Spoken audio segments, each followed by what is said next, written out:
Hello और नमस्कार दोस्तों। आज हम शुरू करने वाले हैं ट्रांसफार्मर से रिलेटेड एमसीक्यू। इससे पहले हमने क्या देखा, डीसी मशीन हमने एमसीक्यू ख़त्म कर लिया है, जिसमें डीसी जनरेटर और डीसी मोटर, इन दोनों से रिलेटेड जो भी एमसीक्यू बनते हैं प्रीवियस ईयर, जो भी एग्ज़ाम में आए हुए क्वेश्चन है, उन सब का एमसीक्यू विथ कॉन्सेप्ट के साथ हमने देख लिया है। आज इसके आगे का देखते हैं तीसरा पार्ट, और आज रहेगा ट्रांसफार्मर। ठीक है। और जो भी एमसीक्यू होगी कहीं ना कहीं एग्जाम में आए हुए हैं और आएगा भी। और डीसी जनरेटर की बात करें या डीसी मोटर की बात करें, ये भी इम्पोर्टेंट है, ट्रांसफार्मर भी इम्पोर्टेंट है। किसी भी आप एग्ज़ाम देने जाओ, इनसे रिलेटेड क्वेश्चन आएगा ही। और क्वेश्चन ऐसा नहीं एक दो आएगा, काफ़ी अच्छे संख्या में आते हैं क्वेश्चन, और आगे जो भी हम पढ़ेंगे उससे भी रिलेटेड क्वेश्चन आएगा। तो ठीक है, ट्रांसफार्मर हम स्टार्ट करते हैं बहुत बेहतरीन तरीके से। ठीक है, पहला क्वेश्चन देखते हैं।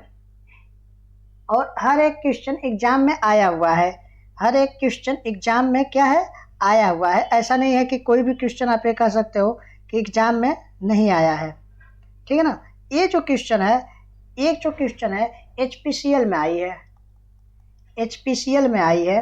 ठीक है ना, आप इसका देख सकते हो, एचपीसीएल में एक क्वेश्चन आया हुआ है।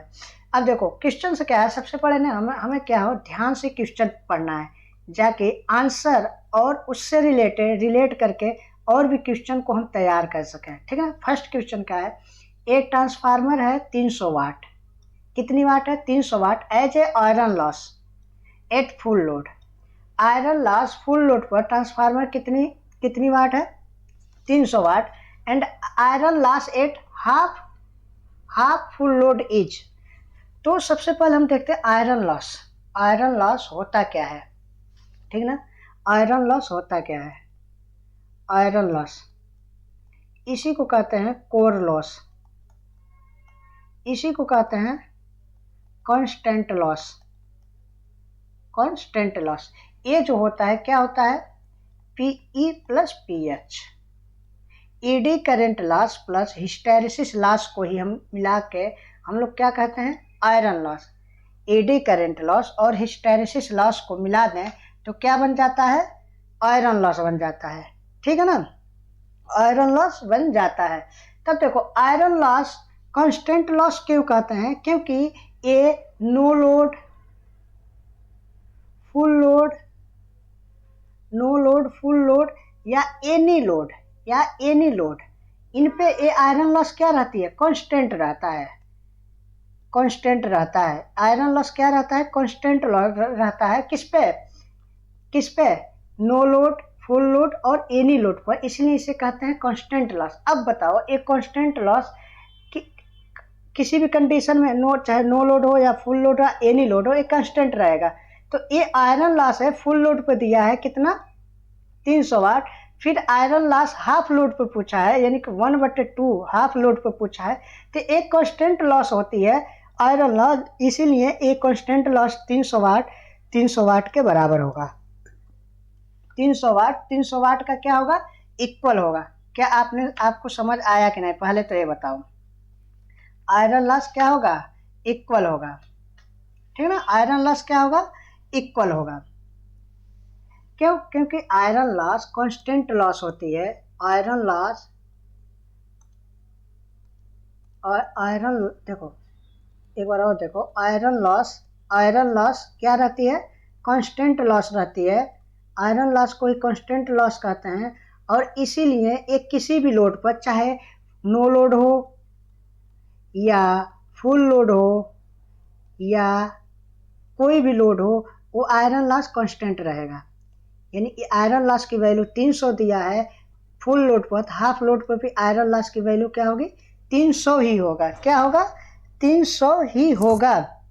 ठीक ना, ठीक ना। तो ट्रांसफार्मर में आयरन लॉस क्या होती है, कांस्टेंट लॉस होती है। ट्रांसफार्मर में आयरन लॉस क्या होता है, कांस्टेंट लॉस होता है। अब इसकी चर्चा कर लेते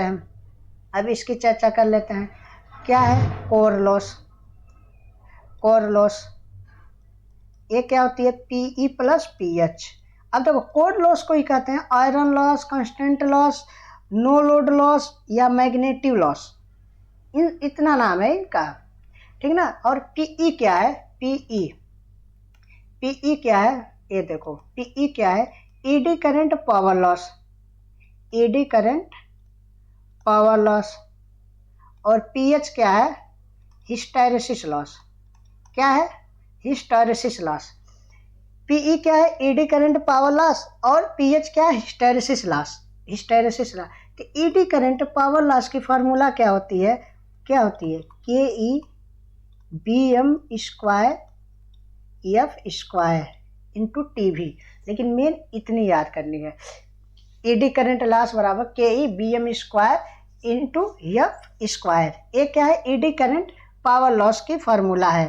अब देखो अगर इस यहाँ से हम लिखे तो Pe डायरेक्टली प्रोपोर्शनल किसके है, फ्रीक्वेंसी के, फ्रीक्वेंसी के। ऐसे क्या कह सकते हैं, ये तो फ्रीक्वेंसी बढ़ा तो एडी करंट लॉस भी क्या करेगा, बढ़ेगा। किसके समानुपाती है, फ्रीक्वेंसी के, ठीक ना, फ्रीक्वेंसी की। अब एक PH है, इसे भी डिटेल्स में पढ़ेंगे, ये ना सोचना यहाँ लिखवा दिए तो नहीं। जब एडी करंट से रिलेटेड क्वेश्चन आएगा ना तो इसमें और भी डीप जाएंगे अपन, इससे क्वेश्चन भी पूछेंगे, पढ़ेंगे PE1 PE2 F1 F2 ये सारे रिलेट करके पढ़ेंगे। अभी ये आयरन लॉस से रिलेटेड था, लेकिन आयरन लॉस के फार्मूला में आ गया, तब यहाँ थोड़ा सा कॉन्सेप्ट बता रहा हूँ, हालांकि इससे और अच्छा पढ़ेंगे, ठीक ना, तो घबराना नहीं है। और दूसरा क्या है, हिस्टैरिसीस लॉस, दूसरा क्या है, hysteresis loss.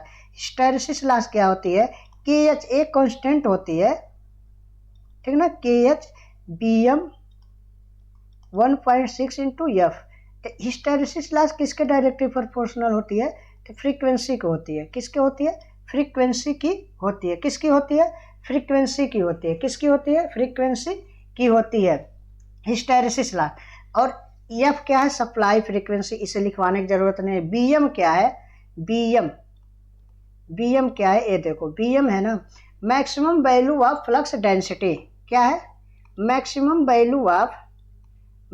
Value of flux density, maximum value of flux density, जो इसका फार्मूला होता है फाई अपान ए होता है, फाई अपान ए होता है, मैक्सिमम वैल्यू ऑफ फ्लक्स और एरिया पर डिपेंड करता है। और KE एंड KH क्या है, कांस्टेंट है, क्या है, कांस्टेंट है, KE और KH क्या है, कांस्टेंट है।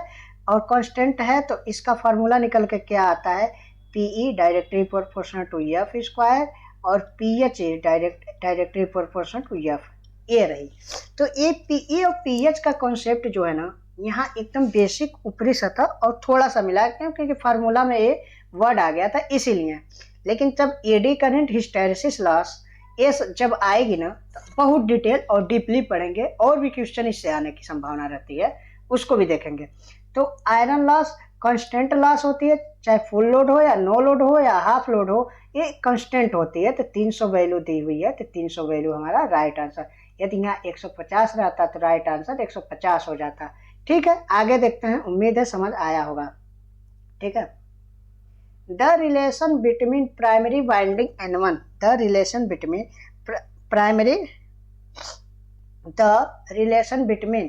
Primary winding N1 and number of turn secondary winding N2 इस आइसोलेशन ट्रांसफार्मर। देखो, स्टेप अप स्टेप डाउन, ऐसे ही एक ट्रांसफार्मर और होता है आइसोलेशन ट्रांसफार्मर। क्या होता है, आइसोलेशन ट्रांसफार्मर। आइसोलेशन ट्रांसफार्मर में क्या होती है ना, जितनी वोल्टेज प्राइमरी में साइड रहेगी उसके इक्वल ही सेकेंडरी साइड रहेगी, यानी कि जितनी टर्न प्राइमरी साइड रहेगी उतनी ही टर्न सेकेंडरी साइड रहेगी। तो आंसर क्या हो जाएगा, ए इज द राइट आंसर, यानी कि जो टर्न का रेशियो होगा 1:1 होगा, क्योंकि जितना N1 उतना N2, जितना V1 इतना V2, किसमें, आइसोलेशन ट्रांसफार्मर में, किसमें, आइसोलेशन ट्रांसफार्मर में हो जाएगा। ठीक ना, N1 = N2 होता है किसमें, आइसोलेशन ट्रांसफार्मर में।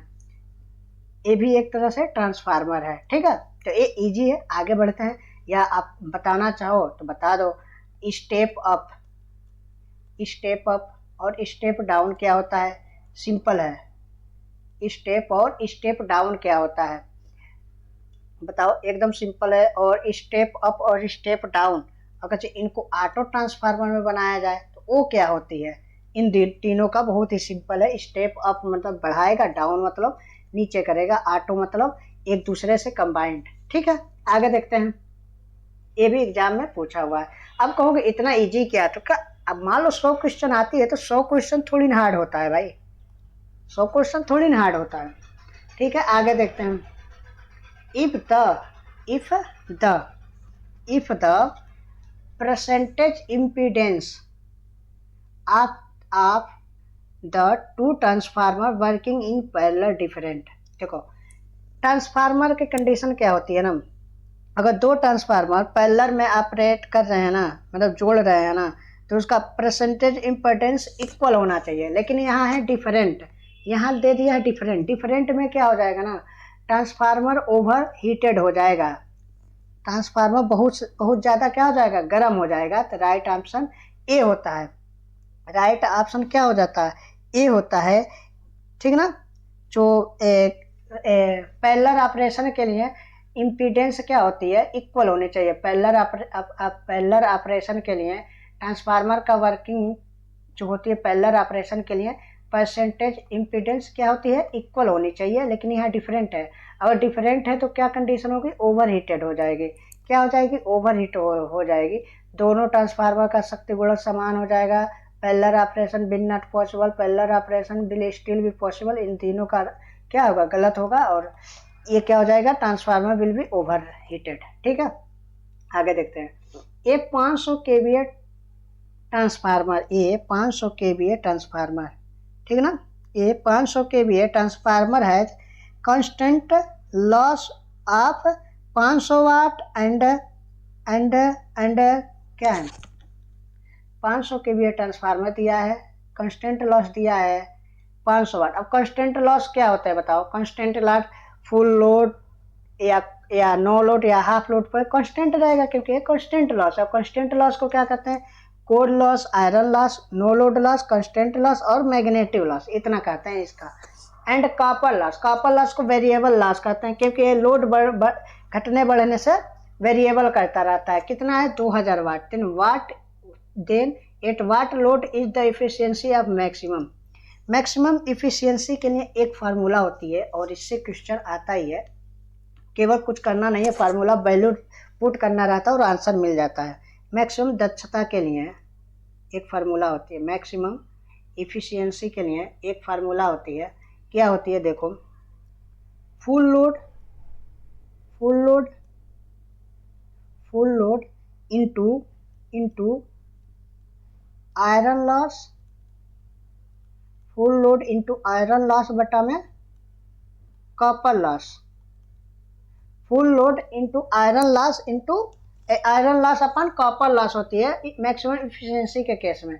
तो फुल लोड कितने केवीए ट्रांसफार्मर है, 500 केवीए की है। ठीक ना, आयरन लॉस कितनी है, 500 वाट है, और कॉपर लॉस कितनी है, 2000 वाट है। तो अब देखो अगर इस वैल्यू को काटोगे तो 1/4 आ जाएगा, 1/4। अब 1/4 को ऐसे लिखते हैं ना मैथ में, 2 गुणे 2, तो एक कॉमन है तो एक वर्ग है तो बाहर निकल जाएगा 1/2। तो क्या हो जाएगा, 500 गुणे 1/2 कितनी हो जाएगी, 250 केवीए इसकी मैक्सिमम दक्षता होगी। अगर 500 केवीए का ट्रांसफार्मर है तो उसकी अगर जो लॉसेस इतना हो रहा है तो मैक्सिमम दक्षता 250 केवीए ही होगी। अब इसकी फार्मूला यही रटना है, full load into iron loss under root iron loss upon copper loss, यही अपना फार्मूला है। इस पर पुट कर देना है। इस एग्जाम में इस फार्मूले से रिलेटेड क्या है, क्वेश्चन आते हैं डायरेक्ट। ठीक है, आगे देखते हैं। The ratio between capacity of open delta और VV कनेक्शन।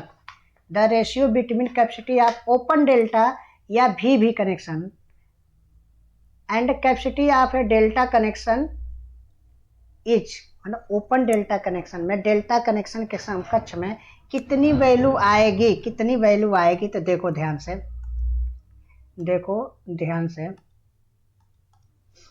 देखो भी कनेक्शन, भी कनेक्शन, भी connection or open delta connection, open delta connection. इसको देखो, बोला है कि एक ओपन डेल्टा कनेक्शन या वी कनेक्शन, ओपन ए भी है, ओपन डेल्टा कनेक्शन या वी कनेक्शन के समकक्ष डेल्टा डेल्टा के सापेक्ष कितनी वैल्यू आएगी, ओपन डेल्टा की वैल्यू कितनी आएगी, तो ए है। इसमें क्या है ना, ये भी डेल्टा डेल्टा ट्रांसफार्मर होता है, लेकिन एक ट्रांसफार्मर इसमें अब्सेंट हो जाता है, एक ट्रांसफार्मर इसमें अब्सेंट हो जाता है, और एक ट्रांसफार्मर, मान लो ये डेल्टा है, कोई एक ट्रांसफार्मर अब्सेंट हो गया तो इसे भी ट्रांसफार्मर कह दिया जाता है, ठीक ना। और कुछ नहीं है, ओपन डेल्टा वही है। ओपन डेल्टा मतलब ये डेल्टा है, एक ट्रांसफार्मर अब्सेंट हुआ तो ओपन हो गया, ओपन डेल्टा या भी कनेक्शन होती है। एक डेल्टा डेल्टा ट्रांसफार्मर में एक ट्रांसफार्मर अब्सेंट हो जाता है, जिसे भी कनेक्शन या ओपन डेल्टा कनेक्शन कहते हैं। तो open delta connection, open delta connection जो होती है ना, ओपन डेल्टा कनेक्शन,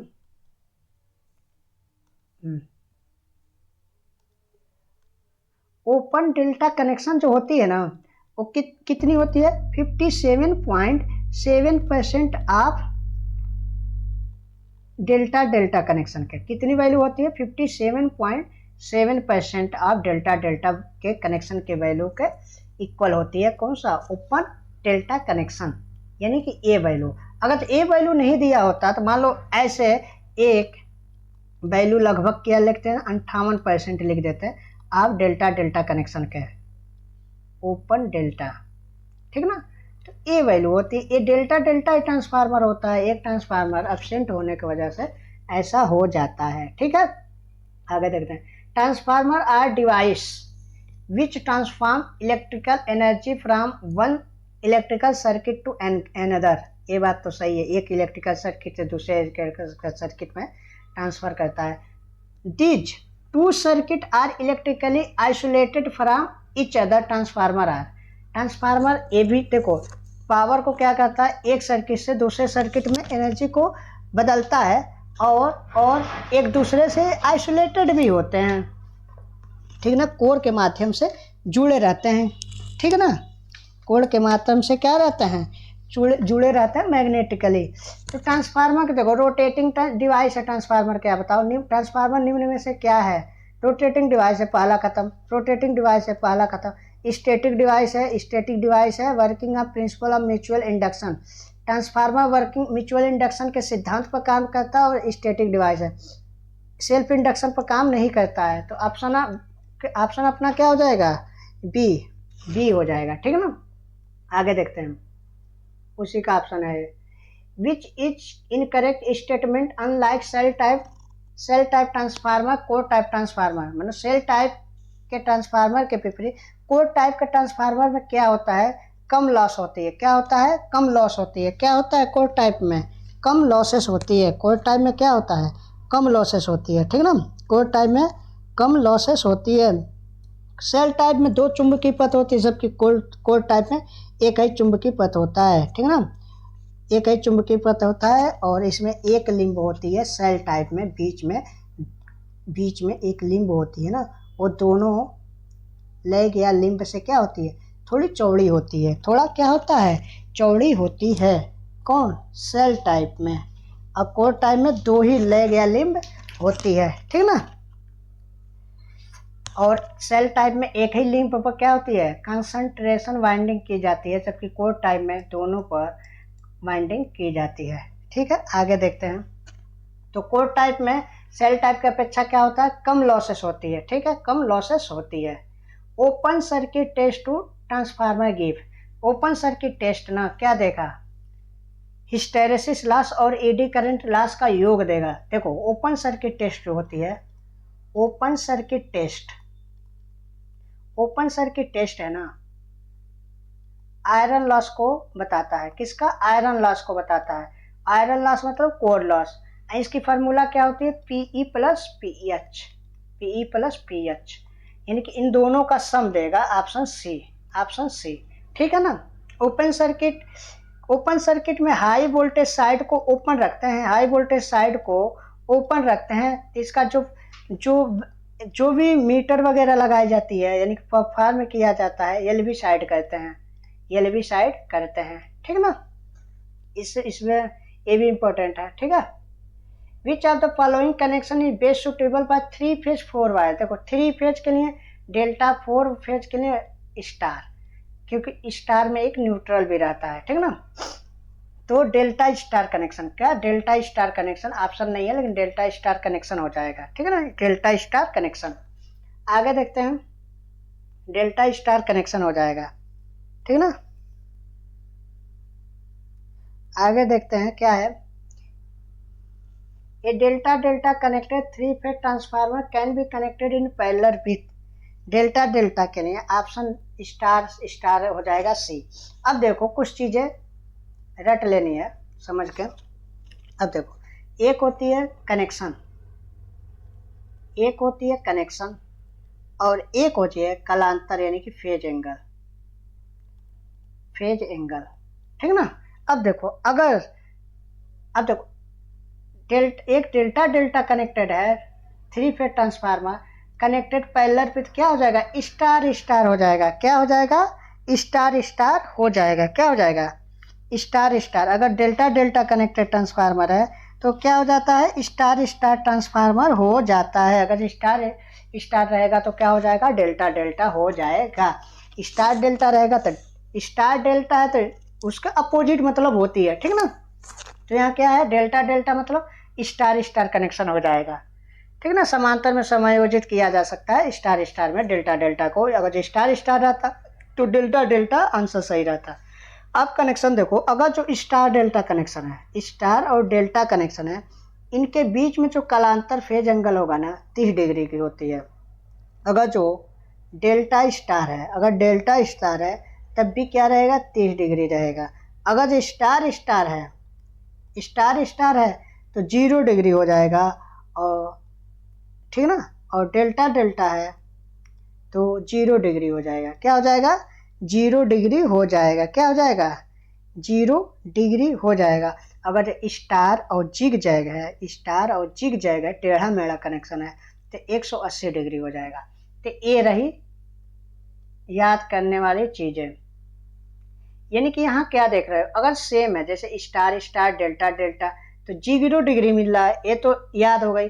और स्टार डेल्टा या डेल्टा स्टार तो 30 डिग्री 30 डिग्री, ठीक ना, 30 डिग्री और 30 डिग्री आएगा, ठीक ना। अगर जो एक क्वेश्चन में लिख देता स्टार स्टार, मान लो एक क्वेश्चन रहता स्टार स्टार कनेक्टेड 3 फेज, तो आंसर में क्या लिखते हैं, डेल्टा डेल्टा लिखते हैं। अगर जो स्टार डेल्टा रहता तो क्या होता है, बदल जाता है, ठीक ना, ठीक ना। आगे देखते हैं, transformer is use to change the value of. Transformer किसके मान को परिवर्तित करता है, फ्रीक्वेंसी, पावर, पावर फैक्टर, ये दोनों कांस्टेंट रहती है, इन द सेंस नहीं बदलती है। किसके ट्रांसफार्मर करता है, वोल्टेज को, वोल्टेज और करंट को। तो ऑप्शन में क्या है, वोल्टेज। ट्रांसफार्मर किसको ट्रांसफार्म करता है, वोल्टेज को। ट्रांसफार्मर किसके सिद्धांत पर वर्क करता है, ट्रांसफार्मर किसके सिद्धांत पर वर्क करता है।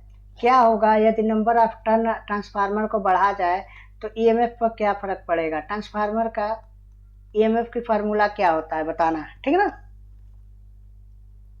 If the iron core of the transformer is replaced by an air core then total iron loss transformer becomes 0। अब देखो बिकम्स 0 हो जाएगी, अगर जो दिमाग से सोचो तो बिकम्स 0 हो जाएगी। लेकिन अब क्यों 0 हो जाए, चलो इस पर चर्चा करते हैं। जैसे एयर कोर में ना एक क्या है, कुचालक है, कुचालक माने इंसुलेटर। एयर क्या है, इंसुलेटर है, विद्युत का क्या है, इंसुलेटर है, मतलब कुचालक है, इसमें करंट प्रवाहित नहीं होती है। तो एयर है ना, तो कुचालक है ना, इसमें ईडी करंट लॉस यानी कि कोर लॉस, आयरन कोर मतलब होता है ईडी करंट लॉस और हिस्टेरिसिस लॉस ना 0 होगा। ED current loss, hysteresis loss 0 होगा। इसीलिए यदि ट्रांसफार्मर के कोर को एयर कोर से अगर जो बदल दोगे ना तो ट्रांसफार्मर में कुल आयरन लॉस 0 हो जाएगी। लेकिन एग्जामिनर जो है क्वेश्चन मारा डिक्रीज, आयोग के द्वारा डिक्रीज हो जाएगी। इसका भी जीरो होगी, देखो यहाँ जीरो हो रहा तो जीरो हो जाएगा, लेकिन आयोग ने ऑप्शन बी दिया है। ऑप्शन बी इसलिए दिया है कि as compare to core, air की अपेक्षा कोर में ज़्यादा, मतलब कोर की अपेक्षा एयर इंसुलेटर में कम, मतलब जीरो हो रहा है, लॉस कम हो रहा है, इसलिए यहाँ डिक्रीज कर दिया है। इसीलिए यहाँ क्या कर दिया है, डिक्रीज कर दिया है। एयर इंसुलेटर है, इसीलिए पीएच इसमें एडी करंट और हिस्टैरिसीस लॉस जीरो होती है, तो बिकम्स जीरो हो जाएगी, लेकिन आयोग ने इसे आंसर बी मारा है। ठीक ना, ठीक है। The temperature rise of transformer is directly proportional to temperature. अगर जो टेम्परेचर बदल रहा है, क्या हो रहा है, ताप वृद्धि सीधे अनुपाती होती है, किसके समानुपाती होती है, अपरेंट पावर VA के समानुपाती है, वोल्टेज और करंट के समानुपाती होती है। वोल्टेज और करंट के क्या होता है बताओ, वोल्टेज और करंट का समानुपाती होता है। अगर ट्रांसफार्मर का टेम्परेचर बढ़ रहा है तो वोल्टेज और करंट का क्या हो जाएगा, समानुपाती हो जाएगा। ठीक ना। अब समानुपाती क्यों होगा, ये भी क्वेश्चन होता क्या ना, VA अपरेंट पावर जो होती है ना, इसकी फार्मूला VI होती है, यानी कि वोल्ट करंट, यानी कि वोल्ट एम्पियर भी लिख सकते हैं VA। ट्रांसफार्मर ताप वृद्धि, अब वोल्टेज जो होती है ना, कोर लॉस को बता रहा है, और एम्पियर करंट कॉपर लॉस को, इन दोनों को तब लॉस होगा तो टेम्परेचर हमारा क्या होगा, इंक्रीज करेगा, टेम्परेचर हमारा इंक्रीज करेगा। इसीलिए तो टेम्परेचर सीधे समानुपाती होती है ना, अपरेंट पावर की होती है। ट्रांसफार्मर में खुला परिपथ परीक्षा, यानी कि ओपन सर्किट टेस्ट OCT किया जाता है। Open circuit test core loss को बताने के लिए, कोर लॉस, इसी को आयरन लॉस, इसी को क्या कांस्टेंट लॉस, इसी को नो लोड लॉस कहते हैं। ठीक है ना। Open circuit test high voltage side को ओपन रखते हैं, हाई वोल्टेज साइड को ओपन रखते हैं, और लो वोल्टेज साइड में जो भी टेस्ट किया जाता है, लो वोल्टेज साइड में लगाते हैं, जो भी इक्विपमेंट लगाते हैं, तो वो open circuit low voltage side की ओर परफॉर्म, यानी कि परीक्षण किया जाता है। तो option D is the right answer. ठीक है। हाई मॉइस्चर मतलब नमी मतलब water, high moisture content in oil use transformer, अगर जो तेल में पानी की मात्रा होगी तो क्या होगा, तेल में यदि पानी की मात्रा मान लो बढ़ेगा तो आंसर क्या होगा, ये बताओ। तो अगर तेल में पानी की मात्रा बढ़ेगा तो ऑयल से रिएक्शन करके ट्रांसफार्मर को नुकसान पहुंचाएगा। ठीक ना। इसीलिए नमी मॉइस्चर को, इसीलिए ट्रांसफार्मर ऑयल पानी से क्रिया न कर पाए, इसलिए हम ट्रांसफार्मर एक ब्रीदर लगाते हैं जिसमें सिलिका जेल भरा जाता है, और सिलिका जेल क्या करता है, बाहर से आने वाले नमी को अपने अंदर एब्जॉर्ब कर लेता है, अवशोषित कर लेता है, ताकि अंदर नमी जाके ट्रांसफार्मर ऑयल को खराब न कर दे। इम्प्रूव तो क्यों, मतलब पानी की इस्तेमाल करने से क्या होगा, इम्प्रूव होगा। इम्प्रूव तो कुछ होगा ही नहीं। ऑयल में पानी जाएगा तो इम्प्रूवमेंट कुछ आएगा नहीं, तो इम्प्रूव तो हटाओ। ठीक ना। सेव द ट्रांसफार्मर कोर, ये भी नहीं होगा। Reduce dielectric strength of oil and flash over हो जाएगी। ठीक ना। फ्लैश ओवर में ना वोल्टेज का मान क्या हो जाएगी, फ्लैश हो जाएगी, ज़्यादा हो जाएगी। तो reduce dielectric strength of oil and lead to flash over हो जाएगा, अगर जो नमी को अवशोषित न करके, क्या नमी की मात्रा अगर ट्रांसफार्मर ऑयल में जाने लगे तो। ठीक है। ट्रांसफार्मर एक्शन रिक्वायर, ट्रांसफार्मर क्रिया के लिए क्या आवश्यक है, अल्टरनेटिव मैग्नेटिक फ्लक्स की आवश्यकता है। अल्टरनेटिव मैग्नेटिक फ्लक्स की आवश्यकता है, क्योंकि डीसी के केस में फ्लक्स अल्टरनेटिव बदलेगा ही नहीं, तो तब फ्लक्स ही नहीं बदलेगा तो इनमें आएगा कैसे, इसीलिए अल्टरनेटिव मैग्नेटिक फ्लक्स की ज़रूरत है। अल्टरनेटिव मैग्नेटिक फ्लक्स की ज़रूरत है ट्रांसफार्मर के एक्शन के लिए। The electric equipment which is rated term is KVA। देखो ट्रांसफार्मर के लिए KVA MVA में यूज़ किया जाता है, सबको पता है।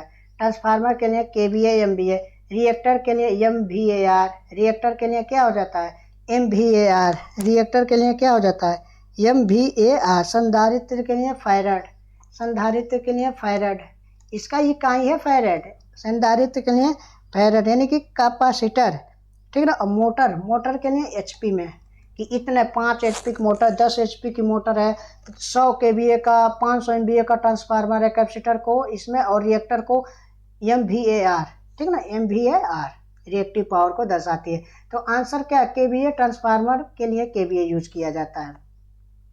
Voltage regulation efficiency of 4 transformer as cable, जिसका जितना वोल्टेज रेगुलेशन कम रहेगा ना वो उतना अच्छा ट्रांसफार्मर कहलाएगा। तो वोल्टेज रेगुलेशन 2 है लेकिन दक्षता 94, यानी कि ए हो जाएगा। वोल्टेज रेगुलेशन जितना कम उतना अच्छा ट्रांसफार्मर कहलाता है। The magnitude of the induce EMF, the magnitude of the induce EMF in primary winding will be applied voltage. जो magnitude of induce EMF primary winding होती है ना, अप्लाइड वोल्टेज का लगभग इक्वल होता है। लगभग क्या होता है, इक्वल होता है। लगभग क्या होता है, इक्वल ही होता है, इक्वल होता है। ठीक है, आगे देखते हैं। 1 मिनट, एक काम नहीं कर रहा है क्यों ये, हाँ ठीक है। Stepped core are used in transformer in order to reduce, बताओ स्टेप कोर किसके रिड्यूस के लिए, कॉपर को, वॉल्यूम ऑफ कॉपर को बचत करने के लिए स्टेप्ड कोर का यूज किया जाता है। स्टेप्ड कोर यानी कि कोर का यूज किया जाता है कॉपर की बचत के लिए। तो ये रही आज की क्लास, और आपको कुछ क्वेश्चन बताना है कि वी कनेक्शन या ओपन डेल्टा कनेक्शन की वैल्यू कितनी होती है और कौन सा ट्रांसफार्मर पैरेलल में ऐड कर सकते हैं और ट्रांसफार्मर किस सिद्धांत पर कार्य करता है। ठीक है, थैंक यू। और क्लास कैसा लगा आप लोग ज़रूर बताइएगा।